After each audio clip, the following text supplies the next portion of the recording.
Karil Padilla sinapubliko na ang anak nila ni Dingdong Dantes.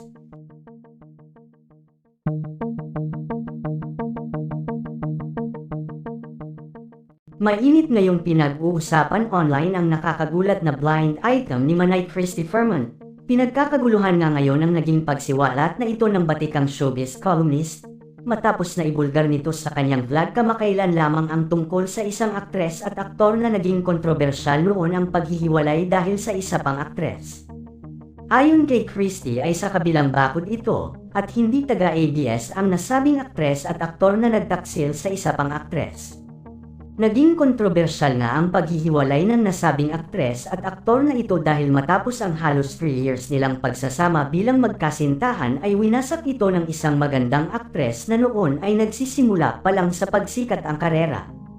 Ngayon nga daw ay may sarili ng pamilya ang nagkahiwalay na aktres at aktor. At matapos nga daw ang kanilang naging relasyon ay ikinagulat nga ng marami ang balita noon na nabuntis ng aktor na ito ang kanyang ex-girlfriend matapos nilang maghiwalay 1 dekada na ang nakakalipas.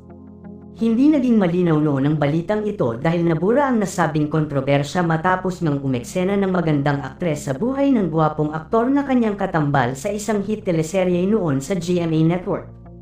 Ngayon nga ay muling nabubuksan ang isyu na ito patungkol nga sa pagkakaroon ng lihim na anak ng tinutukoy sa nasabing blind item. Trending nga ito ngayon dahil marami ang nagpangalan sa nasabing aktor at aktres na ito. Ayon sa comment section sa nasabing blind item na ito, ay si Dingdong Dantes umano ito at si Karil Padilla.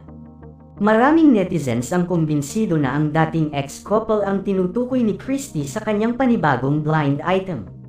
Matatandaan na year 2008 nang sumambulat sa publiko ang naging biglaang paghihiwalay ni Dingdong Dantes at Karil Padilla. Naging kontrobersyal ang kanilang paghihiwalay matapos na madawit sa isyu ang pangalan noon ni Marian Rivera at sinasabing ang aktres ang naging dahilan kung bakit tuluyang nasira ang pagsasama ni Karil at Dingdong. Maraming balita noon ang lumabas na ayon dito ay na-fall out of love si Dingdong sa kanyang girlfriend dahil kay Marian Rivera na noon ay ka-love team ni Dingdong sa hit teleserye na Marimar. Pinabulaan na noon ni Marian ang isyo na siya ang dahilan kung bakit naghiwalay si Dingdong at Karil at talaga namang maraming fans ni Dingdong at Karil ang bumatikos noon kay Marian.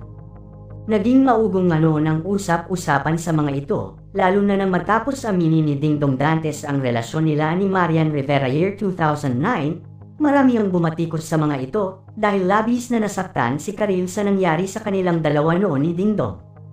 Samantala matapos nga ang naging paghihiwalay ni Dingdong at Karil ay katakatakang na mahinga muna sa showbiz si Karil Padilla noon at agad na lumipad patungong ibang bansa sa nasabing taon ng paghihiwalay nila ni Dingdong. May lumabas noong balita na buntis umano si Karil nung panahong iyon at si Dingdong Dantes nga daw ang ama ng pinagbubuntis na ito ni Karil. Hindi noon nagbigay ng pahayag si Karil at nanatiling tikom ito at tahimik matapos nilang maghiwalay ni Dingdong. Kaya naman mas nagpaigting pa nga sa haka-haka ng mga netizens na totoo ang balita patungkol sa pagbubuntis ng aktres. Matapos nga ang halos 2 taong pananatili ni Karil sa ibang bansa ay agad din itong bumalik sa showbiz at pinagpatuloy ang kanyang karera bilang host sa It's Showtime. Samantala ito ay ayon sa aming nakalap na impormasyon. Ayon kasi sa aming source, totoo umano ang balita noon na kumalat patungkol sa pagkakaroon ng anak ni Dingdong kay Karil at hindi umano ito alam ni Dingdong dahil hindi nga daw ito ipinaalam ni Karil dito dahil sobra nga itong nasaktan sa ginawang pagtataksil sa kanya noon ni Dingdong Dantes. Ayon sa source ay 16 years old na ang anak ni Dingdong kay Karil at ayon pa sa source ay sa ibang bansa ito nag-stay sa side ng father ni Karil Padilla. Wala ngang alam si Dingdong tungkol sa batang ito hanggang sa ngayon, at ayaw pa din daw ni Karil na malaman ng publiko ang tungkol sa batang ito, kahit papatuloy siyang binibatikos ng ilan dahil hindi umano nito mabigyan ng anak ang asawang si Yael Luzon. Ngunit lingid nga sa kaalaman ng lahat ay may anak pala ito kay Dingdong Dantes. Sa ngayon nga ay nananatiling tahimik si Dingdong patungkol sa nasabing isyu at marami ang talaga namang naghihintay sa magiging kasagutan ng aktor.